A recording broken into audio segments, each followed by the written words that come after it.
भीष्म जी कहते हैं, पृथ्वी के ये वचन सुनकर भगवान मधुसूदन ने उसकी प्रशंसा करते हुए कहा, वाह, तुमने बहुत अच्छी बात बताई। युधिष्ठिर, ब्राह्मणों का यह महात्म्य सुनकर तुम्हें सदा पवित्र भाव से उनकी पूजा करनी चाहिए, इससे तुम्हारा कल्याण होगा। महाभाग्यशाली ब्राह्मण जन्म से ही समस्त प्राणियों के वंदनीय, अतिथि और प्रथम भोजन पाने के अधिकारी हैं। वे सब अर्थों को सिद्ध करने वाले, सबके सुहृद और देवताओं के मुख्य हैं तथा पूजित होने पर वे मंगलमयी वाणी से आशीर्वाद देकर मनुष्यों के कल्याण का चिंतन करते हैं। पूर्व काल में प्रजापति ने ब्राह्मण, क्षत्रिय और वैश्यों को पूर्ववत उत्पन्न करके उनको समझाया, तुम लोगों के लिए स्वधर्म पालन और ब्राह्मणों की सेवा के सिवा और कोई कर्तव्य नहीं है। ब्राह्मणों की रक्षा करने पर वह स्वयं भी अपने रक्षक की रक्षा करता है। ब्राह्मणों की सेवा से तुम लोगों का कल्याण होगा। विद्वान ब्राह्मण को शूद्रोचित कर्म नहीं करना चाहिए। शूद्र के कर्म करने से उसका धर्म नष्ट होता है। स्वधर्म का पालन करने से लक्ष्मी, बुद्धि, तेज और प्रताप युक्त ऐश्वर्य की प्राप्ति होती है तथा स्वाध्याय का अत्यधिक महात्म्य उपलब्ध होता है। ब्राह्मण आहवनीय अग्नि में स्थित देवता गणों को हवन से तृप्त करके अत्यंत सौभाग्यशाली होते हैं। द्विजगण, यदि तुम लोग किसी भी प्राणी के साथ द्रोह न करने से प्राप्त हुई परम श्रद्धा के द्वारा इंद्रिय संयम और स्वाध्याय में लगे रहोगे तो तुम्हारी सारी कामनाएं पूर्ण होंगी। मनुष्य लोक में तथा देवलोक में जो कुछ भोग्य वस्तुएं हैं वे सब ज्ञान, नियम और तपस्या से प्राप्त होने वाली हैं। युधिष्ठिर, इस प्रकार ब्राह्मणों पर कृपा करने के लिए बुद्धिमान ब्रह्मा जी ने जो उपदेश दिया था वह ब्रह्म गीता मैंने तुम्हें सुना दी। मेकल, द्राविड़, लाट, पौंड्र, कान्वशिरा, शौंडिक, दरथ, दार्व, चौर, शबर, बर्बर, किरात और यवन ये सब पहले क्षत्रिय थे, किंतु ब्राह्मणों के अमर्ष से नीचे हो गए। ब्राह्मणों के तिरस्कार से असुरों को समुद्र के जल में रहना पड़ा और ब्राह्मणों की ही कृपा से देवता लोग स्वर्ग के निवासी हुए। जैसे आकाश को छूना, हिमालय को विचलित करना और मेड़ बांधकर गंगा के प्रवाह को रोक देना असंभव है, उसी प्रकार इस पृथ्वी पर ब्राह्मणों को जीतना असंभव है। ब्राह्मणों से विरोध करके भूमंडल का राज्य नहीं किया जा सकता, क्योंकि ब्राह्मण महात्मा और देवताओं के भी देवता हैं। युधिष्ठिर, यदि तुम समुद्र पर्यंत पृथ्वी का राज्य भोगना चाहते हो तो दान और सेवा के द्वारा सदा ब्राह्मणों की पूजा किया करो। दान लेने से ब्राह्मणों का तेज शांत हो जाता है, इसलिए जो दान नहीं लेना चाहते उन ब्राह्मणों से तुम्हें अपने कुल की रक्षा करनी चाहिए। इस विषय में इंद्र और शंबरासुर के संवाद रूप एक प्राचीन इतिहास का उदाहरण दिया जाता है, उसे सुनो। एक समय की बात है, देवराज इंद्र रजोगुण संपन्न जटाधारी तपस्वी बनकर एक बेडौल रथ पर सवार हो अपरिचित व्यक्ति के रूप में शंबरासुर के पास गए। वहां पहुंचकर उन्होंने इस प्रकार प्रश्न किया, शंबरासुर, तुम किस बर्ताव से अपनी जाति वालों पर शासन करते हो? वे किस कारण तुम्हें सर्वश्रेष्ठ मानते हैं? यह ठीक-ठीक बतलाओ। शंबरासुर ने कहा, मैं ब्राह्मणों में कभी दोष नहीं देखता, उनके मत को ही अपना मत समझता हूँ और शास्त्रों की बात बताने वाले विप्रों का सदा सम्मान करता हूँ, उन्हें सुख देने की चेष्टा करता हूँ, सुनकर उनके वचनों की अवहेलना नहीं करता, कभी उनका अपराध नहीं करता, उनकी पूजा करके कुशल पूछता हूँ और उनके दोनों चरणों में प्रणाम करता हूँ। ब्राह्मण भी अत्यंत विश्वस्त होकर मेरे साथ बातचीत करते और मेरी कुशल पूछते हैं। ब्राह्मणों के असावधान रहने पर मैं सदा सावधान रहता हूँ। उनके सोते रहने पर भी मैं जागता रहता हूँ।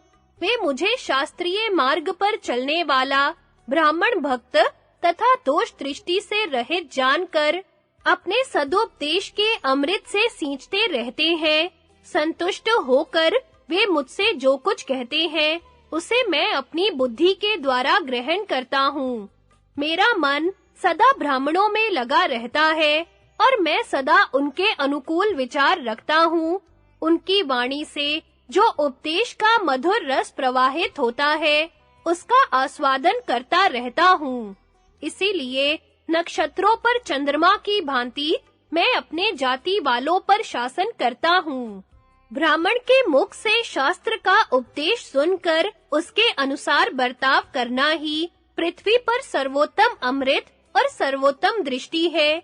इस बात को जानकर मेरे पिता बहुत प्रसन्न हुए थे।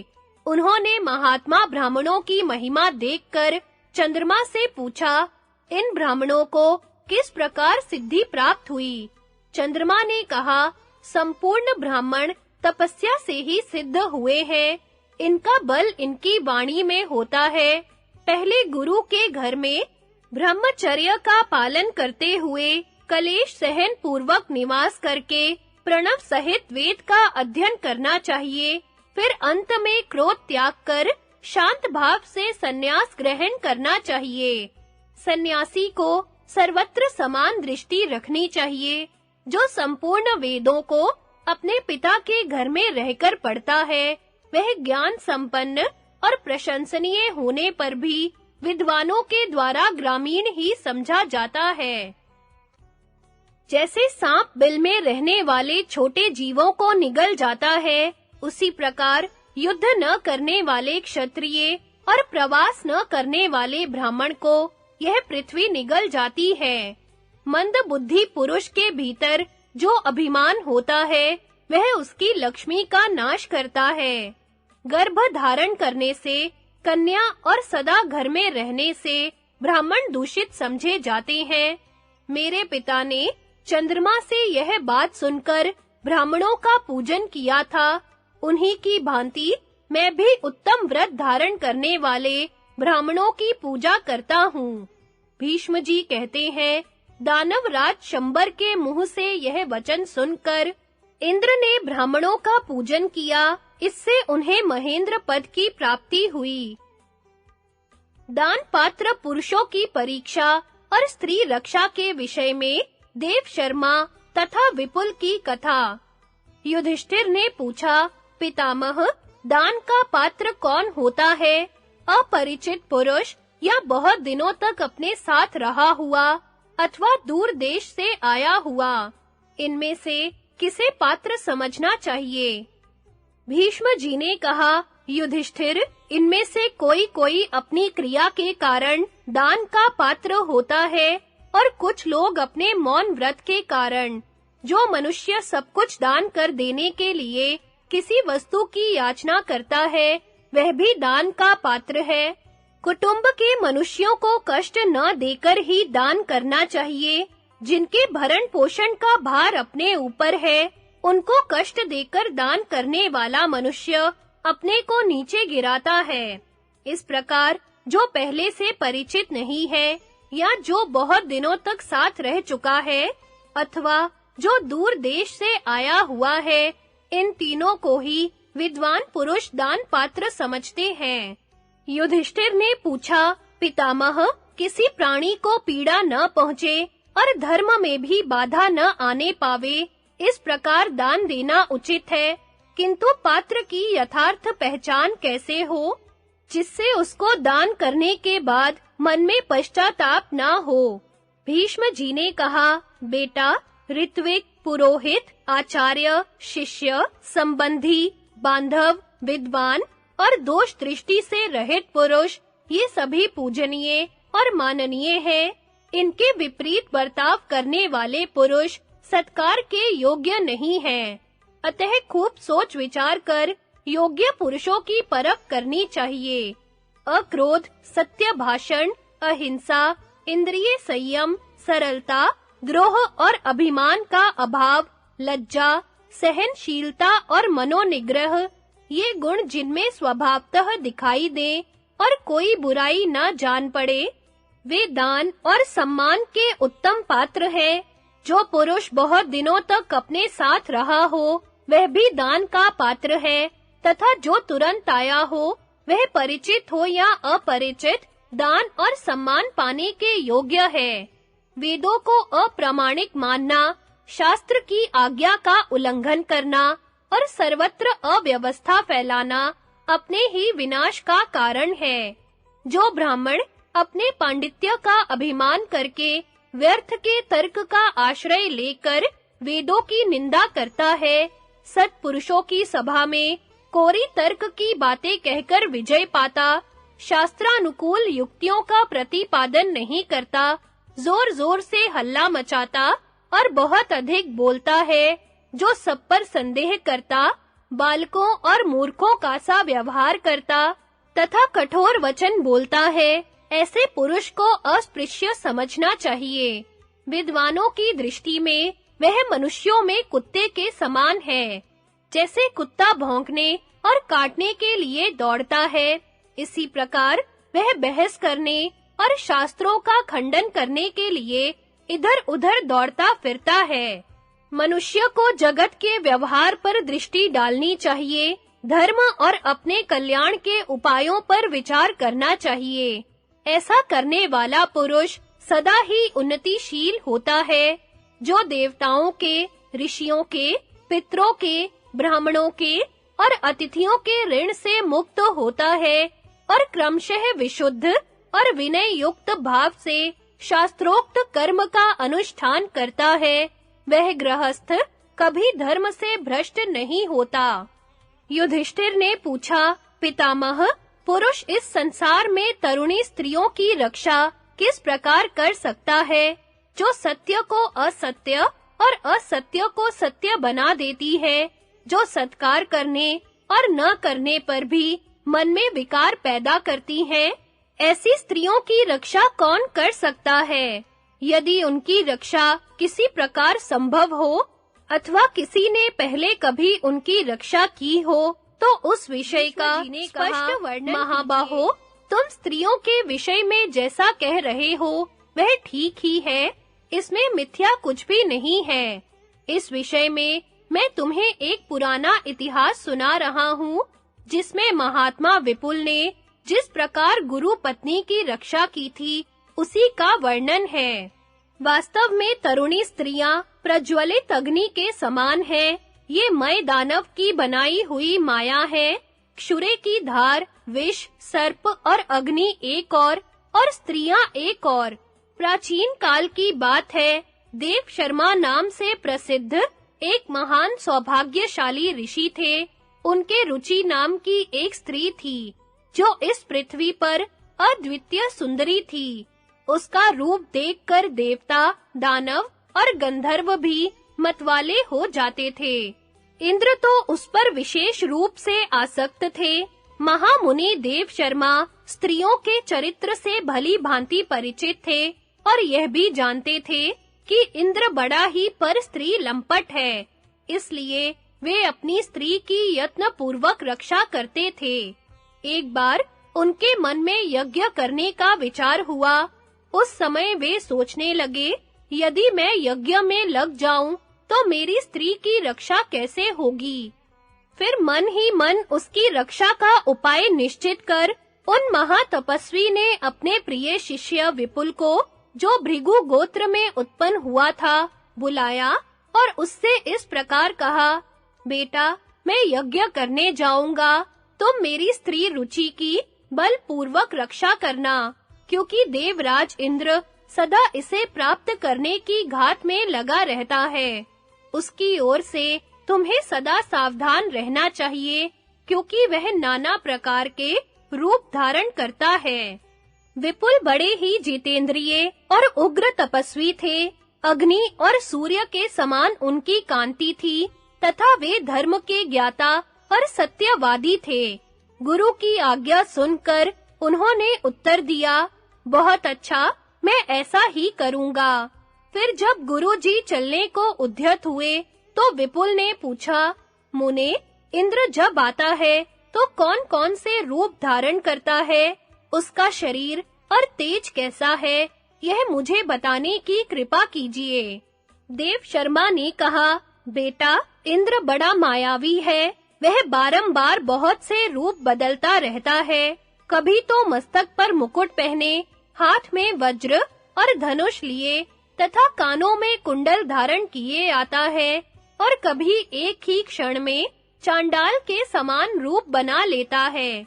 कभी रिष्ट-पुष्ट और बड़ा शरीर धारण करता है तथा कभी चिथड़े पहने दीन दुर्बल देह में दिखाई देता है। अपने शरीर का रंग भी कभी गोरा, कभी सांवला और कभी काला बना लेता है। एक ही क्षण में कुरूप हो जाता है और एक ही क्षण में रूपवान। कभी बूढ़ा बन जाता है, कभी जवान। वह तोते, कौवे, हंस, कोयल, सिंह, व्याघ्र, हाथी, देवता और दैत्य सभी के रूप धारण करता है। मक्खी और मच्छर तक का रूप धारण करने में वह नहीं चूकता। कोई भी उसे पकड़ नहीं सकता। औरों की तो बात ही क्या, जिन्होंने इस संसार को बनाया है, वे विधाता भी उसे अपने काबू में नहीं कर सकते। अंतर्धान हुआ इंद्र केवल ज्ञान दृष्टि से दिखाई देता है। इस प्रकार वह बहुत से रूप धारण किया करता है। इसलिए तुम यत्न पूर्वक मेरी स्त्री रुचि की रक्षा करना, जिससे यज्ञ में रखे हुए हविष्य को चाटने की इच्छा वाले कुत्ते की भांति दुरात्मा इंद्र इसका स्पर्श न करने पावे।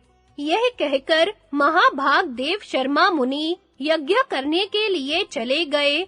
विपुल गुरु की बात सुनकर बड़ी चिंता में पड़ गए और महाबली इंद्र से उस स्त्री की खूब चौकसी करने लगे। उन्होंने मन ही मन सोचा, मैं गुरु पत्नी की रक्षा के लिए क्या उपाय करूं? इंद्र मायावी होने के साथ ही बड़ा दुर्धर्ष और पराक्रमी है। आश्रम या कुटी के दरवाजों को बंद कर देने मात्र से उसका आना नहीं रोका जा सकता, क्योंकि वह कई तरह के रूप धारण करता है। संभव है वायु का रूप धारण करके कुटी में घुस जाए और गुरु पत्नी को दूषित कर डाले। अतः मैं रुचि के शरीर में प्रवेश करके रहूंगा। पुरुषार्थ से इसकी रक्षा नहीं की जा सकती, क्योंकि इंद्र बहुरूपिया है। योग बल के द्वारा मैं रुचि की उससे रक्षा करूंगा। अपने सूक्ष्म अवयवों से मैं इसके प्रत्येक अवयवों में प्रवेश करूंगा। यदि ऐसा कर सका तो यह मेरे द्वारा एक आश्चर्यजनक कार्य होगा। जिस प्रकार कमल के पत्ते पर पड़ी हुई जल की बूंद उस पर निर्लिप्त भाव से स्थिर रहती है, इसी प्रकार मैं भी अनासक्त भाव से गुरु पत्नी के भीतर निवास करूंगा। मैं रजोगुण से मुक्त हूँ, मेरे द्वारा कोई अपराध नहीं हो सकता। जैसे राह चलने वाला बटोही कभी किसी सूनी धर्मशाला में ठहर जाता है, इसी प्रकार मैं भी सावधान होकर गुरु पत्नी के शरीर में निवास करूंगा। इस तरह धर्म पर दृष्टि डाल, वेद शास्त्रों पर विचार कर और अपनी तथा गुरु की प्रचुर तपस्या को ध्यान में रखकर विपुल ने गुरु पत्नी की रक्षा का उपयुक्त उपाय ही निश्चित किया। इसके बाद रुचि के पास बैठकर उन्होंने तरह-तरह की बातों में उसे लगा दिया। फिर अपने दोनों नेत्रों को उसके नेत्रों की ओर लगाया और अपने नेत्र की किरणों को उसके नेत्र की किरणों के साथ जोड़ दिया तथा उसी मार्ग से आकाश में प्रविष्ट होने वाली वायु की भांति रुचि के शरीर में प्रवेश किया। तत्पश्चात वे छाया की भांति अंतर्हित होकर किसी प्रकार की चेष्टा न करते हुए गुरु पत्नी के शरीर को निश्चेष्ट करके वहां स्थित हो गए। और जब तक उनके गुरु यज्ञ समाप्त करके घर न आ गए, तब तक किसी भांति उसकी रक्षा करते रहे। तदनंतर इसी बीच में एक दिन दिव्य रूपधारी इंद्र यह सोचकर कि यह रुचि को प्राप्त करने का ठीक अवसर है, वहां आया और अत्यंत सुंदर लुभावना रूप धारण कर आश्रम में घुस गया। वहां पहुंचकर उसने देखा कि विपुल का शरीर चित्र लिखित की भांति निश्चेष्ट पड़ा है और उसके नेत्र स्थिर है, तथा दूसरी ओर मनोहर कटाक्ष वाली चंद्रमुखी रुचि बैठी हुई है। रुचि ने भी जब इंद्र को उपस्थित देखा तो सहसा उठने का विचार किया। उनका सुंदर रूप देखकर उसे बड़ा आश्चर्य हुआ, मानो अब वह पूछना ही चाहती थी कि तुम कौन हो। विपुल ने उसकी उठने की इच्छा देख योग बल से उसको बेकाबू कर दिया, जिससे वह हिल-डुल न सकी। तब देवराज ने बड़ी मधुर वाणी में उससे कहा, सुंदरी, मैं देवताओं का राजा इंद्र हूँ और तुम्हारे ही लिए यहाँ तक आया हूँ। इंद्र की यह बात गुरु पत्नी के शरीर में बैठे हुए विपुल ने भी सुनी और उन्होंने इंद्र को देख भी लिया, किंतु उनके द्वारा स्तंभित होने के कारण रुचि इंद्र को कोई उत्तर ना दे सकी। गुरु पत्नी का आकार देखकर विपुल उसका मनोभाव ताड़ गए थे, इसलिए उन्होंने योग द्वारा बलपूर्वक उसे नियंत्रण में रखा और योग संबंधी बंधनों से उसकी समस्त इंद्रियों को बांध लिया। योग बल से मोहित रुचि को निर्विकार देखकर इंद्र को बड़ी लज्जा हुई। उन्होंने फिर कहा, सुंदरी, आओ।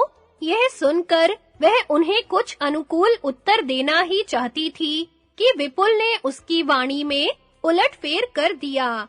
उसके मुंह से सहसा निकल पड़ा, अरे, तुम्हारे यहाँ आने का क्या प्रयोजन है? परवश होने के कारण यह उदासीनता पूर्ण वचन कहकर रुचि बहुत लज्जित हुई और वहां खड़े हुए इंद्र का मन भी उदास हो गया। उन्होंने रुचि के भाव परिवर्तन को लक्ष्य किया और दिव्य दृष्टि से जब उसकी ओर देखा तो उसके शरीर के भीतर बैठे हुए विपुल मुनि दिखाई पड़े। दर्पण में स्थित प्रतिबिंब की भांति रुचि के देह में रहकर घोर तपस्या में संलग्न हुए मुनि को देखकर इंद्र कांप उठे। शाप के डर से उनका सारा बदन थर्रा उठा। तब महातपस्वी विपुल भी गुरु पत्नी का शरीर त्याग कर अपने शरीर में आ गए और भयभीत इंद्र से बोले, पापी पुरंदर, तेरी बुद्धि बड़ी खोटी है। तू सदा इंद्रियों के अधीन रहता है। अब देवता और मनुष्य अधिक काल तक तेरी पूजा नहीं करेंगे। इंद्र, क्या तू उस दिन की बात भूल गया जब गौतम ने तेरे संपूर्ण शरीर में भग का चिन्ह बनाकर तुझे जीवित छोड़ा था?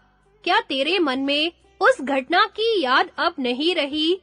मैं जानता हूँ तू मूर्ख है, तेरा मन वश में नहीं है और तू महाचंचल है। पापी, दूर हो यहाँ से। जैसे आया है वैसे ही लौट जा। मैं इस स्त्री की रक्षा कर रहा हूँ। मुझे तेरे ऊपर दया आती है, इसीलिए अपने तेज से तुझे भस्म करना नहीं चाहता। किंतु मेरे बुद्धिमान गुरु बड़े भयंकर हैं। यदि वे तुझे देख पावेंगे तो क्रोध से उद्दीप्त हुए नेत्रों द्वारा अभी भस्म कर डालेंगे। आज से कभी ऐसा काम न करना, अन्यथा कहीं ऐसा ना हो कि तुझे ब्रह्म बल से पीड़ित होकर पुत्र और मंत्रियों सहित नष्ट होना पड़े।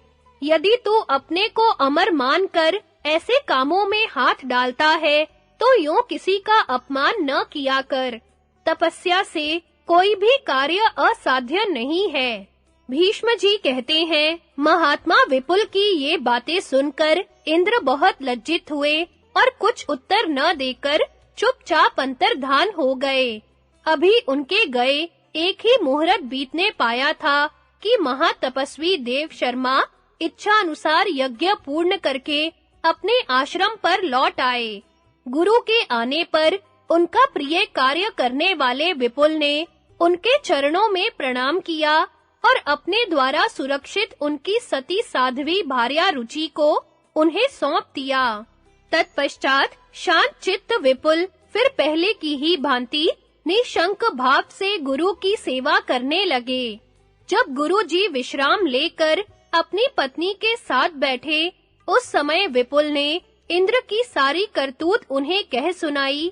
यह सुनकर वे प्रतापी मुनि विपुल पर बहुत प्रसन्न हुए और उनके शील, सदाचार, तप, नियम गुरु सेवा और अपने प्रति भक्ति और धर्म में निष्ठा देखकर उन्होंने अपने शिष्य को बारंबार साधुवाद दिया। तत्पश्चात उन धर्मात्मा मुनि ने अपने धर्मपरायण शिष्य विपुल से वर मांगने के लिए कहा। गुरु की आज्ञा पाकर विपुल ने कहा, सदा धर्म में मेरी स्थिति बनी रहे। जब गुरु ने वह वरदान दे दिया, तो विपुल उनकी अनुमति लेकर उत्तम तपस्या में देशवर्मा का विपुल को उसके दुराव की याद दिलाना तथा उसको साथ ले पत्नी सहित स्वर्ग में जाना। भीष्म जी कहते हैं, युधिष्ठिर, गुरु पत्नी की रक्षा और प्रचुर तपस्या करके विपुल समझने लगे, मैंने दोनों लोग जीत लिए। तदनंतर कुछ समय बीत जाने पर एक दिन एक दिव्य लोक की सुंदरी अपना मनोहर रूप बनाए आकाश मार्ग से कहीं जा रही थी। उसके शरीर से कुछ सुंदर पुष्प, जिनमें से दिव्य सुगंध आ रही थी, देव शर्मा के आश्रम के पास ही जमीन पर गिरे।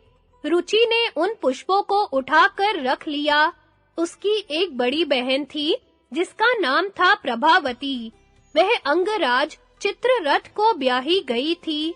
एक बार उसके यहाँ का निमंत्रण पाकर सुंदरी रुचि अपने केशों में उन दिव्य फूलों को गूंथकर अंगराज के घर गई। वहाँ अंगराज की रानी ने जब उन फूलों को देखा तो अपनी बहन से वैसे ही फूल मंगवा देने का अनुरोध किया। आश्रम में लौटने पर रुचि ने बहन की कही हुई सारी बातें अपने स्वामी से कह सुनाई। सुनकर ऋषि ने उसकी प्रार्थना स्वीकार कर ली और विपुल को बुलाकर फूल लाने का आदेश देते हुए कहा, तुम शीघ्र ही जाओ। महातपस्वी विपुल ने गुरु की आज्ञा पाकर कोई अन्यथा विचार न करके बहुत अच्छा कहकर उसे शिरोधार्य किया और जिस स्थान पर आकाश से वे फूल गिरे थे वहां गए। वहां और भी कई फूल पड़े थे जो अभी कुम्हलाए न थे। उन सुंदर फूलों को पाकर विपुल को बड़ी प्रसन्नता हुई और उन्हें लेकर वे तुरंत ही चंपा के वृक्षों से घिरी हुई चंपा नामक नगरी की ओर चल दिए। एक निर्जन वन में आने पर उन्होंने स्त्री पुरुष के एक जोड़े को देखा जो एक दूसरे का हाथ पकड़कर गोलाकार घूम रहे थे। उनमें से एक ने अपनी चाल तेज कर दी और दूसरे की चाल मंद थी। इस पर दोनों में झगड़ा होने लगा। एक ने कहा, तुम शीघ्र चलते हो, दूसरे ने कहा नहीं। इस प्रकार दोनों ही इनकार करने लगे। ऐसे झगड़ते हुए दोनों ने विपुल को लक्ष्य करके शपथ खाते हुए कहा, हम दोनों में जो झूठ बोलता हो उसको परलोक में वही दुर्गति मिले जो इस विपुल को मिलने वाली है। तदनंतर विपुल को 6 पुरुष दिखाई पड़े जो सोने चांदी के पासे लेकर जुआ खेल रहे थे और लोभ तथा हर्ष में वे भरे हुए थे। वे भी वही शपथ कर रहे थे जो पहले स्त्री पुरुष के जोड़े ने की थी। उन्होंने विपुल को लक्ष्य करके कहा, हम लोगों में से जो लोभवश बेईमानी करेगा उसको वही गति मिलेगी जो परलोक में इस विपुल को मिलने वाली है। इनकी बातें सुनकर विपुल ने जन्म से लेकर वर्तमान समय तक के अपने समस्त कर्मों का स्मरण किया, किंतु कभी कोई पाप हुआ हो ऐसा नहीं जान पड़ा। उधर उन लोगों की शपथ सुनकर उनके हृदय में आग सी लगी हुई थी, इसलिए वे अपने कर्मों पर खूब विचार करने लगे। विचारते-विचारते जब कई दिन बीत गए, तब उनके मन में यह बात आई कि मैंने रुचि की रक्षा करते समय अपनी लक्षणेंद्रिय द्वारा उसकी लक्षणेंद्रिय में और मुख द्वारा उसके मुख में प्रवेश किया था और यह सच्ची बात भी गुरु से छिपा ली थी। युधिष्ठिर, विपुल ने अपने मन में इसी को पाप माना और वास्तव में बात भी ऐसी ही थी। चंपा नगरी में जाकर उन्होंने अपने लाए हुए फूल गुरु को अर्पण कर दिए और उनकी विधिवत पूजा की। शिष्य को आया देख देव शर्मा ने पूछा, विपुल, उस महान वन में तुमने क्या देखा है? विपुल ने कहा, ब्रह्म ऋषि, मैंने वहां स्त्री पुरुष का एक जोड़ा और कुछ पुरुष देखे थे, किंतु वे कौन थे जो मुझे अच्छी तरह जानते थे? देव शर्मा ने कहा, विपुल, तुमने जो स्त्री पुरुष का जोड़ा देखा था, उसे दिन और रात्रि समझो। वे दोनों चक्रवत घूमते रहते हैं। उन्हें तुम्हारे पाप का पता है, तथा जो अत्यंत हर्ष में भरकर जुआ खेलते हुए 6 पुरुष दिखाई पड़े थे, उन्हें 6 ऋतु जानो। वे भी तुम्हारे पाप से परिचित हैं। मनुष्य कितने ही एकांत में छिपकर पाप क्यों ना करे, ऋतुएं और रात दिन उसे बराबर देखते रहते हैं। तुमने हर्ष और अभिमान में भरकर गुरु से अपना पाप कर्म नहीं बताया था, इसलिए उसकी याद दिलाते हुए उन लोगों ने वैसी बातें कही हैं जैसी कि तुमने सुनी हैं। दिन रात और ऋतुएं पुरुष के पाप पुण्य को सदा जानती रहती हैं। तुमने जो कर्म किया वह मुझे नहीं बतलाया, इसलिए तुम्हें पाप कर्म करने वालों के लोक मिल सकते थे। किसी तरुणी स्त्री को पाप कर्म से बचाना तुम्हारे वश की बात नहीं है। फिर भी तुमने अपनी ओर से कोई पाप नहीं किया, इसलिए मैं तुम पर प्रसन्न हूँ। यदि मैं तुम्हारा दुराचार देखता तो निस्संदेह क्रोध में भरकर शाप दे देता, किंतु तुमने यथाशक्ति मेरी स्त्री की ही रक्षा की है। इस कारण मैं तुम्हारे ऊपर विशेष प्रसन्न हूँ। अब तुम सुख पूर्वक स्वर्ग में जा सकोगे। विपुल से ऐसा कहकर महर्षि देव शर्मा को बड़ी प्रसन्नता हुई और वे अपनी स्त्री तथा शिष्य सहित स्वर्ग में जाकर आनंद पूर्वक रहने लगे। युधिष्ठिर, बहुत दिन पहले की बात है, महामुनि मार्कंडेय जी ने गंगा के तट पर बातचीत के प्रसंग में मुझे यह उपाख्यान सुनाया था। इसीलिए मैं कहता हूँ कि तुम्हें भी सदा यत्न पूर्वक स्त्रियों की रक्षा करनी चाहिए, क्योंकि उनमें भली और बुरी दोनों तरह की बातें दिखाई देती हैं। यदि स्त्रियां साध्वी एवं पतिव्रता हों, तो बड़ी सौभाग्यशालिनी होती हैं। संसार में उनका आदर होता है और वे संपूर्ण जगत की माता समझी जाती हैं। इतना ही नहीं, वे अपने पातिव्रत्य के प्रभाव से वन और काननों सहित संपूर्ण पृथ्वी को धारण किए रहती हैं। किंतु दुराचारिणी स्त्रियां कुल का नाश करने वाली होती हैं। उनके मन में सदा पाप ही बसता है। ऐसी स्त्रियों को उनके शरीर के साथ ही उत्पन्न हुए लक्षणों से पहचाना जा सकता है। मनुष्य को स्त्रियों के प्रति ना तो विशेष आसक्त होना चाहिए और ना उनसे ईर्ष्या ही करनी चाहिए। उदासीन भाव से रहकर धर्म पर दृष्टि रखते हुए ही उनका उपभोग करना चाहिए। इसके विपरीत बर्ताव करने वाला मनुष्य मारा जाता है। आसक्ति के बंधन से सर्वथा अलग रहना ही सब जगह उत्तम माना गया है। कन्या के विवाह के संबंध में विचार। युधिष्ठिर ने पूछा, पितामह, जो संपूर्ण धर्मों का, कुटुंब का, घर का तथा देवता, पितृ और अतिथियों का मूल है, उस कन्यादान के विषय में कुछ उपदेश कीजिए। सब धर्मों से बढ़कर चिंता का विषय यही माना गया है कि कैसे पात्र को कन्या देनी चाहिए। भीष्म जी कहते हैं, बेटा, सत्पुरुषों को चाहिए कि वे पहले वर के स्वभाव, आचरण, विद्या, कुल मर्यादा और कार्यों की जांच करें। फिर यदि वह सभी दृष्टियों से सुयोग्य प्रतीत हो तो उसे कन्या प्रदान करें। इस प्रकार योग्य वर को बुलाकर उसके साथ कन्या का ब्याह कराना उत्तम ब्राह्मणों का धर्म ब्राह्म विवाह है। जो दहेज आदि के द्वारा वर को अनुकूल करके कन्यादान किया जाता है, यह श्रेष्ठ क्षत्रियों का सनातन धर्म क्षात्र विवाह कहलाता है। अपने पसंद किए हुए वर को छोड़कर कन्या जिसे पसंद करती हो तथा जो कन्या को चाहता हो, ऐसे वर के साथ कन्या का विवाह करना वेद वेताओं के द्वारा गांधर्व विवाह कहा गया है। कन्या के बंधु बांधवों को लोभ में डाल बहुत सा धन देकर जो कन्या को खरीद लिया जाता है, इसे मनीषी पुरुष असुरों का धर्म कहते हैं।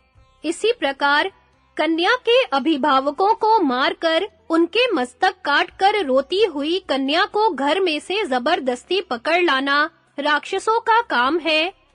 इन 5 विवाहों में से पूर्व के 3 विवाह धर्मानुकूल हैं और शेष 2 पापमय हैं। असुर और राक्षस विवाह कदापि नहीं करने चाहिए।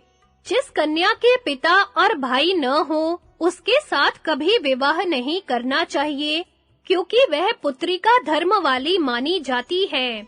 यदि पिता भ्राता आदि ऋतुमती होने के पहले कन्या का विवाह न कर दें, तो ऋतुमती होने के पश्चात 3 वर्ष तक कन्या अपने विवाह की बाट देखे। चौथा वर्ष लगने पर वह स्वयं ही किसी को अपना पति बना ले।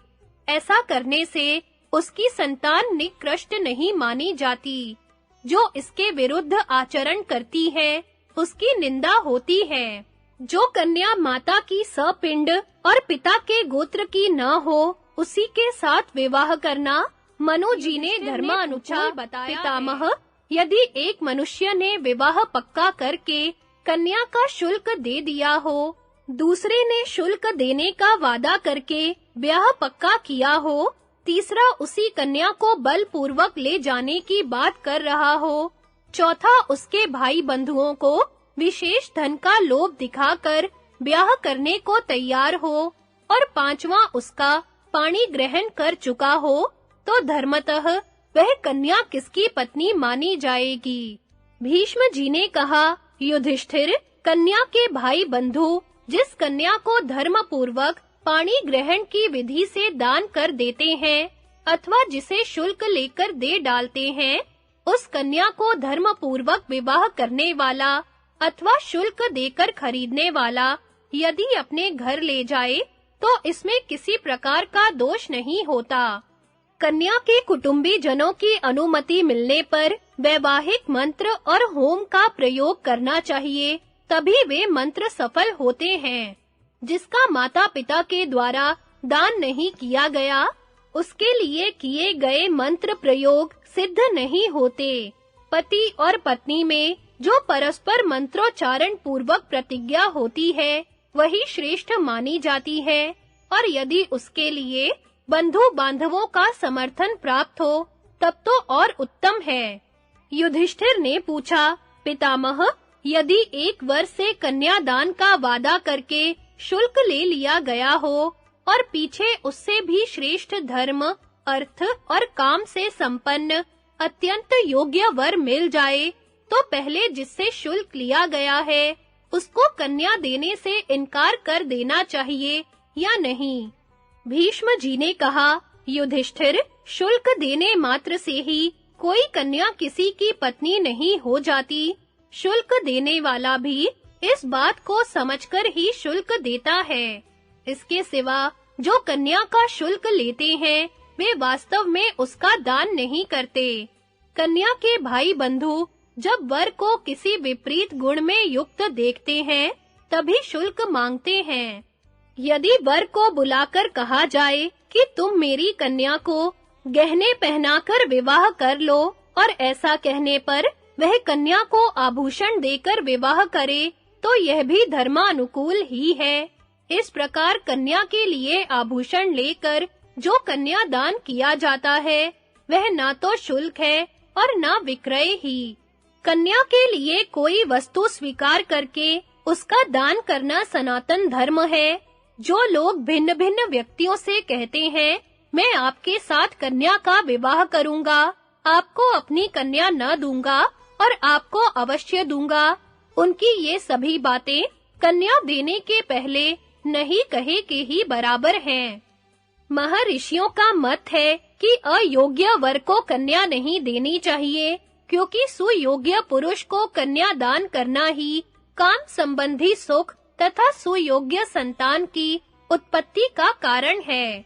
कन्या के क्रय विक्रय में बहुत तरह के दोष हैं। इस बात को तुम अधिक काल तक सोचने विचारने के बाद समझ सकते हो। केवल कीमत देने या लेने से ही कोई कन्या किसी की पत्नी नहीं हो सकती, ऐसी बात पहले भी कभी नहीं हुई थी। यदि कहो शुल्क से ही पत्नीत्व का निश्चय होता है, केवल पानी ग्रहण से नहीं, तो यह कथन ठीक नहीं है, क्योंकि इसके विरुद्ध स्मृति का वचन है, जिसने शुल्क ले लिया हो वह पिता भी दूसरा सुयोग्य वर मिलने पर उसी का आश्रय ले, उसी के साथ कन्या ब्याहे।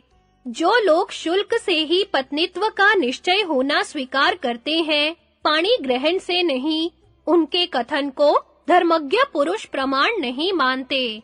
कन्या का दान ही लोक में प्रसिद्ध है, खरीद कर या जीत कर लाना नहीं। कन्या दान ही विवाह कहलाता है।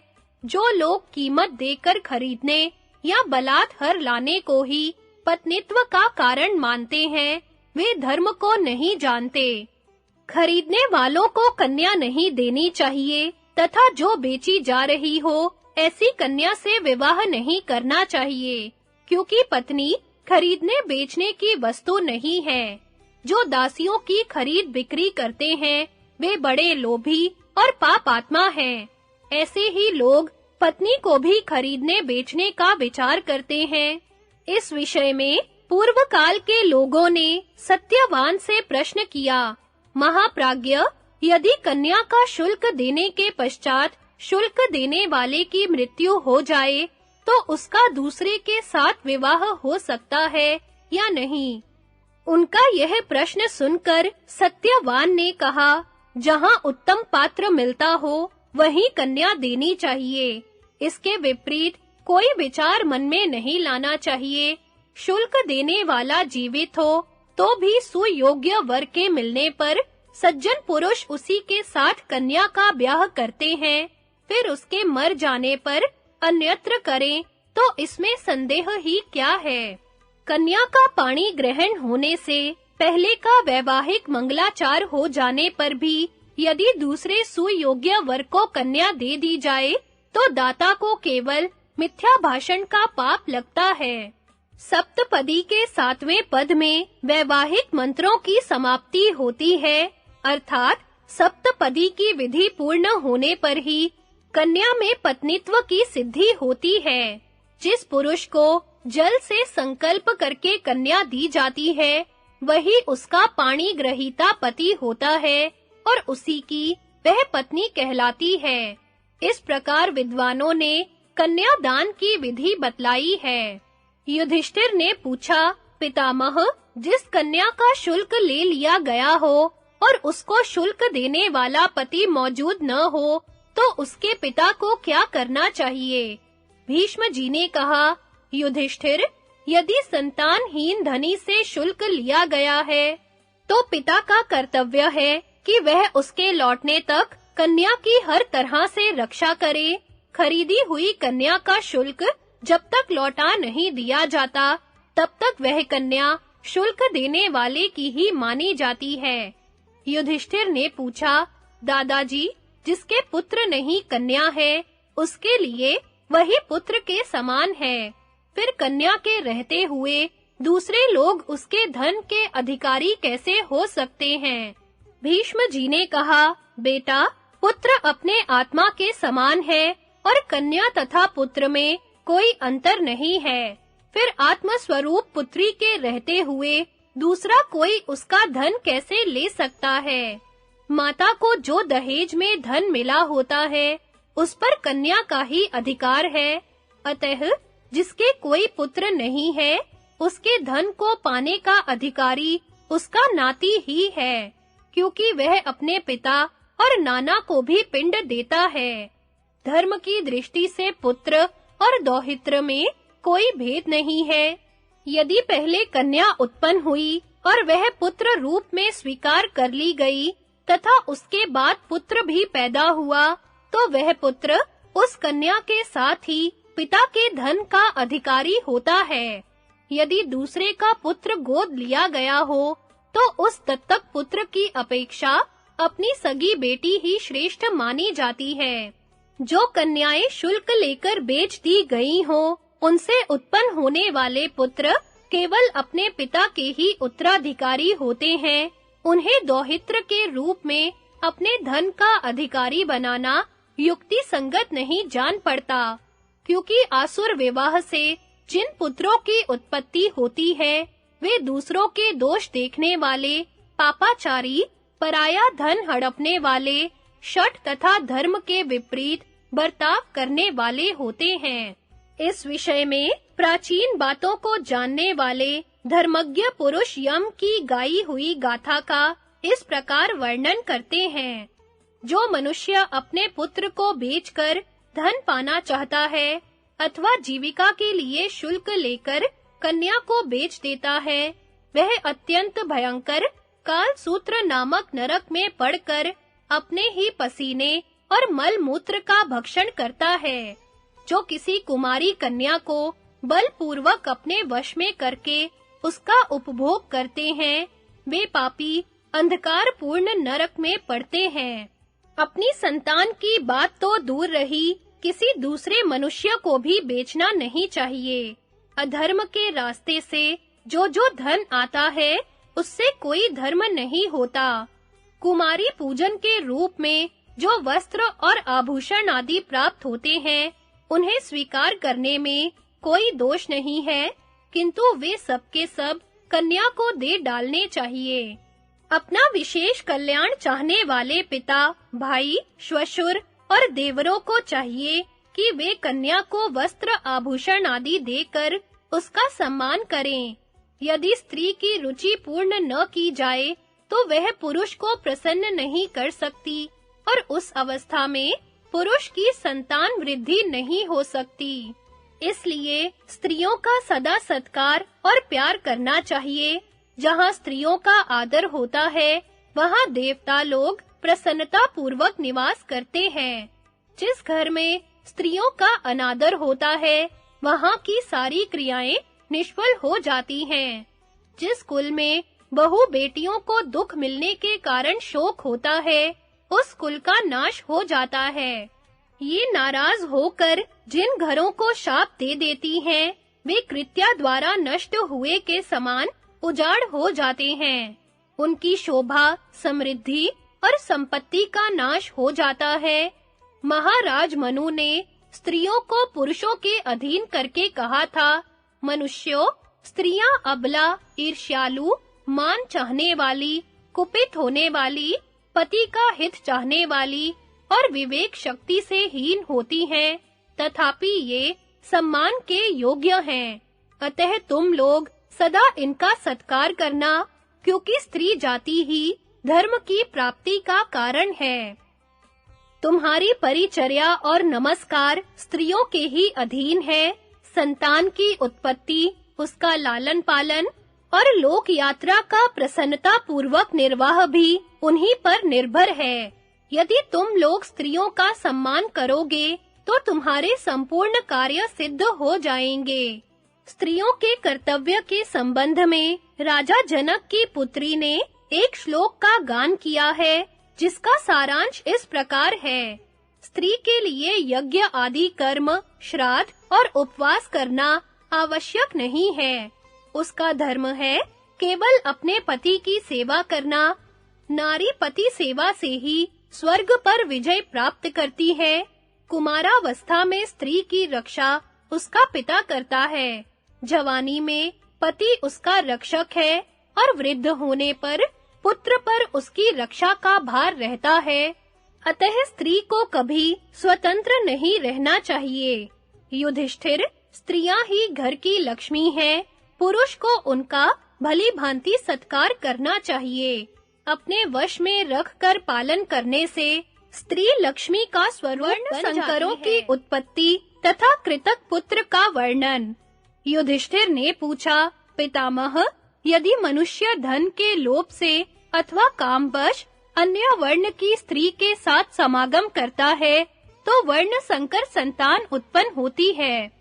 इस प्रकार उत्पन्न हुए वर्ण संकर मनुष्यों का क्या धर्म है और उनके कौन-कौन से कर्म हैं? भीष्म जी ने कहा, बेटा, पूर्व काल में प्रजापति ने यज्ञ के लिए केवल 4 वर्णों और उनके पृथक-पृथक कर्मों की ही रचना की थी, किंतु सब वर्णों में अधम शूद्र यदि अपने से श्रेष्ठ वर्णों की स्त्रियों के साथ समागम करता है, तो उनसे उत्पन्न होने वाला पुत्र चारों वर्णों से अलग और अत्यंत निंदनीय समझा जाता है।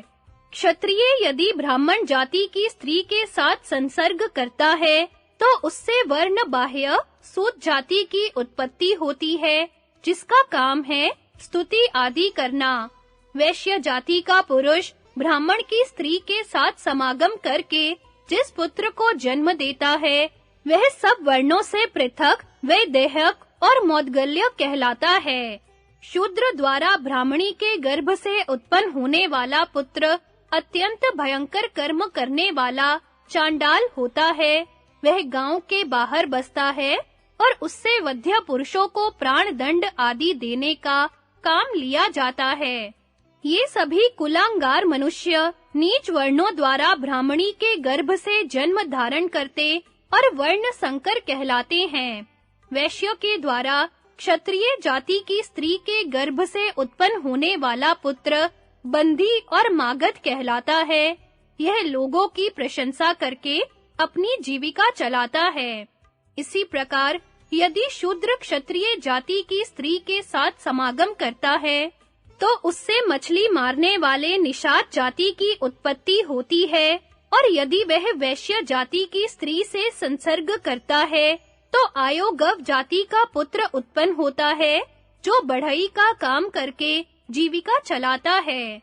वर्ण संकर भी जब अपनी जाति की स्त्री के साथ समागम करते हैं, तो अपने ही समान वर्ण वाले पुत्रों को जन्म देते हैं, और जब अपने से हीन जातियों से संसर्ग करते हैं, तो नीच संतानों की उत्पत्ति होती है। ये संतानें अपने माता की जाति वाली समझी जाती हैं। इस प्रकार वर्ण संकर मनुष्य भी यदि परस्पर विभिन्न जाति की स्त्रियों से संसर्ग करते हैं, तो उनसे निंदनीय संतानों की ही उत्पत्ति होती है। जैसे शूद्र ब्राह्मणी के गर्भ से चांडाल नामक बाह्य जाति वाले पुत्र को उत्पन्न करता है, उसी प्रकार बाह्य जाति का मनुष्य भी ब्राह्मण आदि चारों वर्ण की स्त्रियों के साथ संसर्ग करके अपनी अपेक्षा भी नीच जाति वाला पुत्र पैदा करता है। वह बाह्यतर कहलाता है। इस प्रकार बाह्य और बाह्यतर जातियों से क्रमशः 15 प्रकार के अत्यंत निकृष्ट वर्ण पैदा होते हैं। अगम्या स्त्री से समागम करने पर वर्ण संकर उत्पन्न होता है। जिस जाति के पुरुष राजाओं के श्रृंगार आदि का कार्य जानते और दास न होकर भी दास वृत्ति से जीविका चलाते हैं, वे सैरंध्र हैं। उनकी स्त्रियां सैरंध्री कहलाती हैं। मागध जाति की सैरंध्री स्त्री से यदि बाह्य जातीय आयोगव पुरुष समागम करे, तो उससे आयोगव जाति का सैरंध्र पुत्र उत्पन्न होता है। उसी का यदि वैदेह जाति के पुरुष से संसर्ग हो, तो मदिरा बनाने वाले मैरेयक जाति के पुरुष की उत्पत्ति होती है। निषाद के वीर्य और मगध जातीय सैरंध्री के गर्भ से मुदगर जाति का पुरुष उत्पन्न होता है, जिसे दास भी कहते हैं। वह नाव से अपनी जीविका चलाता है। चांडाल और मागधी सैरंध्री के संयोग से शवपाक नाम से प्रसिद्ध अधम चांडाल की उत्पत्ति होती है। यह मुर्दों की रखवाली का काम करता है। इस प्रकार मगध जाति की सैरंध्री स्त्री आयोगव आदि 4 जातियों से समागम करके माया से जीविका चलाने वाले 4 प्रकार के क्रूर मनुष्यों को उत्पन्न करती है। आयोगव जाति की पापिनी स्त्री वैदेह जाति के पुरुष से समागम करके अत्यंत क्रूर मायाजीवी पुत्र उत्पन्न करती है। निषाद के संयोग से मद्रनाभ नामक जाति को जन्म देती है और चांडाल के संसर्ग से पुलकस जाति को उत्पन्न करती है। मद्रनाभ जाति के मनुष्य गधे की सवारी करते हैं और पुलकस जाति वाले मुर्दों पर चढ़े हुए कपड़े लेकर पहनते और फूटे हुए बर्तनों में भोजन करते हैं। इस प्रकार ये 3 नीच जाति के मनुष्य आयोगव की संतानें हैं। निषाद जाति की स्त्री का यदि वैदेहक जाति के पुरुष से संसर्ग हो, तो क्षुद्र, अंध्र और कारावर नामक चमारों की उत्पत्ति होती है। ये तीनों जातियां गांव के बाहर रहती हैं। चांडाल पुरुष और निषाद जाति की स्त्री के संयोग से पांडु सौपाक जाति का जन्म होता है। यह जाति बांस की डालियां आदि बनाकर जीविका चलाती हैं। वैदेह जाति की स्त्री के साथ निषाद का संपर्क होने पर, आहिंडक और चांडाल का संसर्ग होने पर सौपाक की उत्पत्ति होती है। सौपाक और चांडालों की एक ही वृत्ति है। निषाद जाति की स्त्री में चांडाल के वीर्य से अंतेवसाई नामक जाति का जन्म होता है। इस जाति के लोग सदा शमशान में ही रहते हैं। निषाद आदि बाह्य जाति के लोग भी उन्हें अछूत समझते हैं। इस प्रकार माता-पिता के वर्ण व्यतिक्रम से वर्ण संकर जातियां उत्पन्न होती हैं। उनमें से कुछ प्रकट होती हैं और कुछ गुप्त। इनके कर्मों से ही इनकी पहचान करनी चाहिए। शास्त्र में चारों वर्णों के ही धर्म का निश्चय किया गया है, औरों के नहीं। धर्महीन वर्णों में से किसी की भी कोई नियत संख्या नहीं है। जो जाति का विचार न करके स्वेच्छानुसार अन्य वर्ण की स्त्रियों से समागम करते हैं तथा जो यज्ञों के अधिकार और साधु पुरुषों से बहिष्कृत हैं, ऐसे वर्ण बाह्य मनुष्यों से ही वर्ण संकर संतानें उत्पन्न होती हैं और वे अपनी रुचि के अनुकूल कार्य करके भिन्न-भिन्न प्रकार की आजीविका तथा आश्रय को अपनाती हैं। ऐसे लोग लोहे के आभूषण पहनकर चौराहों में, मरघटों में, पर्वतों पर और वृक्षों के नीचे निवास करते हैं। इन्हें चाहिए कि गहने तथा अन्य उपकरणों को बनावें और अपने कर्मों से जीविका चलाते हुए प्रकट रूप में निवास करें।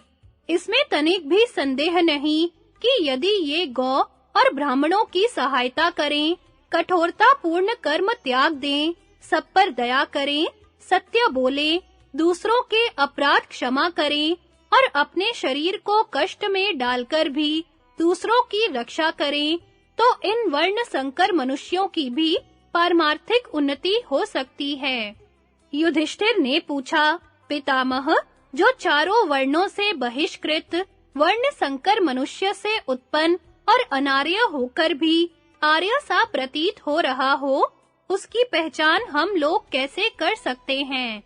भीष्म जी ने कहा, युधिष्ठिर, जो नाना प्रकार की चेष्टाओं से युक्त हो, उस कलुषित योनि से उत्पन्न मनुष्य की उसके कर्मों से ही पहचान हो सकती है। इसी प्रकार सज्जनोचित आचरणों से योनि की शुद्धता का निश्चय करना चाहिए। इस जगत में अनार्यता, अनाचार, क्रूरता और अकर्मण्यता आदि दोष मनुष्य को कलुषित योनि से उत्पन्न सिद्ध करते हैं। वर्ण संकर पुरुष अपने पिता या माता अथवा दोनों के ही स्वभाव का अनुसरण करता है। वह किसी तरह अपनी असलियत को छिपा नहीं सकता। जैसे बाघ अपनी चित्र विचित्र खाल और रूप के द्वारा माता-पिता के समान ही होता है, उसी प्रकार मनुष्य भी अपनी योनि का ही अनुसरण करता है। अमुक व्यक्ति किस कुल में और किसके वीर्य से उत्पन्न हुआ है, यह बात अत्यंत गुप्त होने पर भी जिसका जन्म संकर योनि से हुआ है, वह मनुष्य थोड़ा बहुत अपने पिता के स्वभाव को पाता ही है। जो कृत्रिम मार्ग का आश्रय लेकर श्रेष्ठ पुरुषों के अनुरूप आचरण करता है, वह वास्तव में शुद्ध वर्ण का है या संकर वर्ण का, इसका निश्चय करते समय उसका स्वभाव ही सब कुछ बता देता है। संसार के प्राणी नाना प्रकार के आचार व्यवहार में लगे हुए हैं। आचरण के सिवा दूसरी कोई वस्तु ऐसी नहीं है जो जन्म के रहस्य को साफ तौर पर प्रकट कर सके। वर्ण संकर को शास्त्रीय बुद्धि प्राप्त हो जाए तो भी वह उसके शरीर को नीच मार्ग से नहीं हटा सकती। उत्तम, मध्यम या अधम जिस प्रकार के स्वभाव से उसके शरीर का निर्माण हुआ है, वैसा ही स्वभाव उसे आनंददायक जान पड़ता है। ऊंची जाति का मनुष्य भी शील से रहित हो तो उसका सत्कार नहीं करना चाहिए, और शूद्र भी यदि धर्मज्ञ और सदाचारी हो तो उसका विशेष आदर करना चाहिए। मनुष्य अपने शुभाशुभ कर्म, शील आचरण और कुल के द्वारा अपना परिचय देता है। यदि उसका कुल नष्ट भी हो गया हो, तो वह अपने कर्मों के द्वारा फिर उसे शीघ्र ही उज्जीवित कर देता है। ऊपर जितनी संकीर्ण योनियां बतलाई गई हैं, उन सब में तथा अन्य नीची जातियों में विद्वान पुरुषों को संतानोत्पत्ति नहीं करनी चाहिए। उनका सर्वथा परित्याग करना ही उचित है। युधिष्ठिर ने पूछा, पितामह, कृतक पुत्र कैसा होता है? भीष्म जी ने कहा, युधिष्ठिर, माता-पिता ने जिसे रास्ते पर त्याग दिया हो और पता लगाने पर भी जिसके माता-पिता का ज्ञान न हो सके, उस बालक का जो पालन करता है, उसी का वह कृतक पुत्र समझा जाता है। वर्तमान समय में जो उस अनाथ बच्चे का वारिस बनकर पोषण कर रहा हो, उस मनुष्य का वर्ण ही उस बालक का वर्ण होता है। युधिष्ठिर ने पूछा, दादाजी, ऐसे लड़के का संस्कार कैसे करना चाहिए तथा उसके साथ किस जाति की कन्या का विवाह करना चाहिए? भीष्म जी ने कहा, बेटा, जिसको माता-पिता ने त्याग दिया है, वह अपने स्वामी पालक पिता के वर्ण को प्राप्त होता है। इसलिए उसके पालन करने वाले को चाहिए कि वह अपने ही वर्ण के अनुसार उसका संस्कार करे तथा अपनी ही जाति की कन्या से उसका ब्याह भी कर दे। इस प्रकार ये सारी बातें मैंने तुम्हें बताई। अब और क्या सुनना चाहते हो?